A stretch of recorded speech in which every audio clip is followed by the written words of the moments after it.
तर मवियामधील जागा वाटपाचा तिढा अजूनही कायम आहे का असा सवाल आहे आणि त्याचबरोबर इतरही सवाल उपस्थित होत आहेत।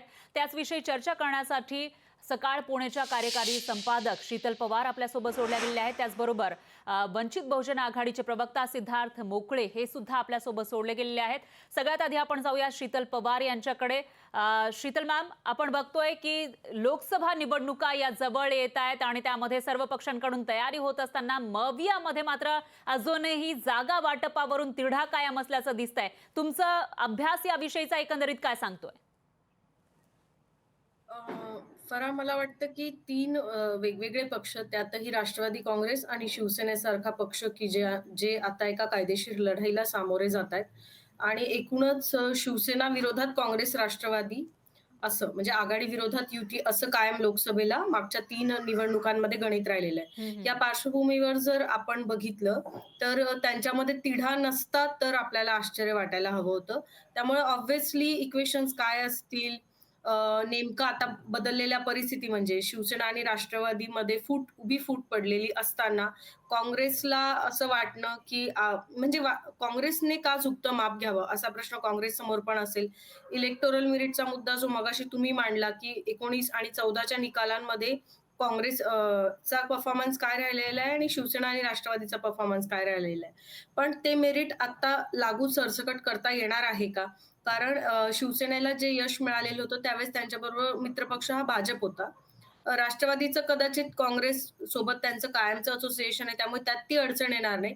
मला वाटतं की हा जो नवा पार्टनर शिवसेना त्यांच्यात जोडला गेलेला आहे आणि शिवसेनेने 23 जागा लढवून ज्या 18 जागा जिंकल्या होत्या 19च्या निवडणुकीमध्ये, यामध्ये जर आपण बघितलं तर त्या बहुसंख्य जागा या काँग्रेस विरोधात आणि राष्ट्रवादीच्या विरोधातच लढून जिंकलेल्या आहेत. त्यामुळे नक्कीच तिढा असणार आहे. त्याच्यामध्ये आपल्याला आश्चर्य वाटू नये.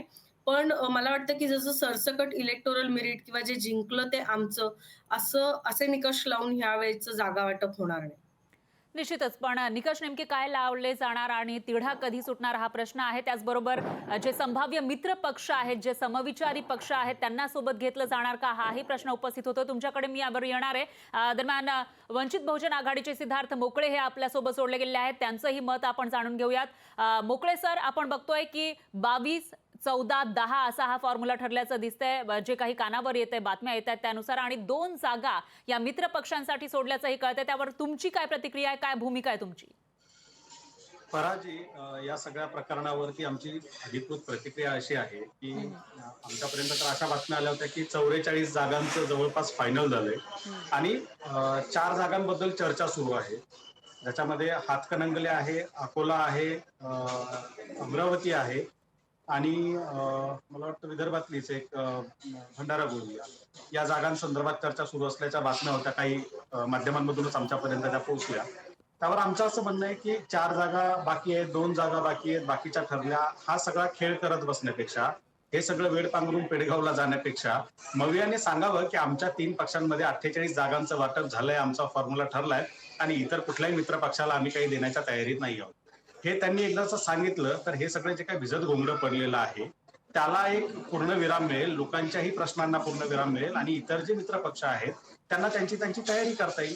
गेले अनेक महिने आम्ही वंचित बहुजन आघाडीकडनं अधिकृतरित्या ऑफिशियल कम्युनिकेशन काँग्रेस सोबत करत आहोत। या निश्चितच, संदर्भात आम्हाला महाविकास आघाडीत यायचंय, आम्हाला इंडिया आघाडीत यायचंय, त्यांच्या राष्ट्रीय अध्यक्षांना आम्ही पत्र पाठवलं, आम्ही जाहीर सभांमधून बोललो, विविध पत्रकार परिषदांमधून बोललो। निश्चितच। मोकळे मात्र सर, तुमचा यावर मुद्दा लक्षात आला आहे। आपल्याकडे वेळ थोडासा आहे, त्यामुळे शीतल पवार यांच्याकडे पुन्हा एकदा जाऊयात। शीतल मॅम, आपण बघतोय की एकीकडे महाविकास आघाडी किंवा इंडिया आघाडी असेल, इंडिया लेवलवर सर्व विरोधी पक्षांना एकत्र आणण्यासाठी धडपड सुरू आहे असं दाखवलं जातंय, पण दुसरीकडे महाराष्ट्रामध्ये जे काही समविचारी पक्ष आहेत त्यांना आता मोकळे सरांनी सांगितलं की आम्ही सांगितलं होतं तरी सुद्धा आमचा विचार केला जात नाहीये।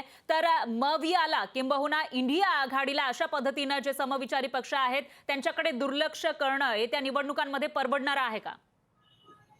नक्कीच परवडणारं नाहीये. मला वाटतं की महाविकास आघाडीचं नरेटिव्ह जसं-जसं स्ट्राँग होत गेलं, त्यानंतर राष्ट्रवादीमध्ये फूट पडलेली महाराष्ट्राने बघितलेली आहे. असं असताना आणि नक्कीच मित्रपक्षांना आणि सर्व घटक पक्षांना सोबत घेऊन जाण्याची भूमिका ही महाविकास आघाडीची आणि म्हणजे आता जी काही उरली आहे महाविकास आघाडी तिची आणि देशामध्ये इंडिया आघाडीची नक्कीच असली पाहिजे. मला वाटतं की जशा या 5 राज्यांच्या विशेषतः राजस्थान आणि मध्य प्रदेशच्या निवडणुकांना एक रंग चढायला लागला आणि काँग्रेसच्या बाजूने सगळी सर्वेक्षणं यायला लागली. त्यामुळे मला वाटतं की अचानक हे इंडिया आघाडीचं नरेटिव्ह काँग्रेसने पण कुठेतरी मागे सोडलंय आणि काँग्रेसचा तो विश्वास निश्चितच. कदाचित ह्या स्ट्रॅटेजीमधनं आपल्याला दिसतोय का? अशी शंका घ्यायला पूर्ण वाव आहे. आणि जर काँग्रेस अशा पद्धतीने हे सगळं पुढे नेत असेल, तर मित्र पक्षांना म्हणजे मगाशी त्यांनी जे म्हटलं वंचितच्या वतीने, त्यांना ते वाटलं तर त्यात गैर काय? निश्चितच शीतल मॅम, तुमचे धन्यवाद. तुम्ही हा सविस्तर अभ्यास मांडला त्याबद्दल, आणि सिद्धार्थ मोकळेजी तुमचेही धन्यवाद. तुम्ही तुमची प्रतिक्रिया दिली, तुमची भूमिका मांडली त्याविषयी. तुम्हाला येत्या काळामध्ये आता महाविकास आघाडीमधील जागा वाटपाचा हा जो फॉर्म्युला आहे तो नेमका काय असेल, कधी ठरणार, असे अनेक सवाल आहेत आणि त्याचं उत्तर येत्या काळात मिळण्याची शक्यता आहे. लोकशाही मराठी ऐका, पहा, जागरूक रहा.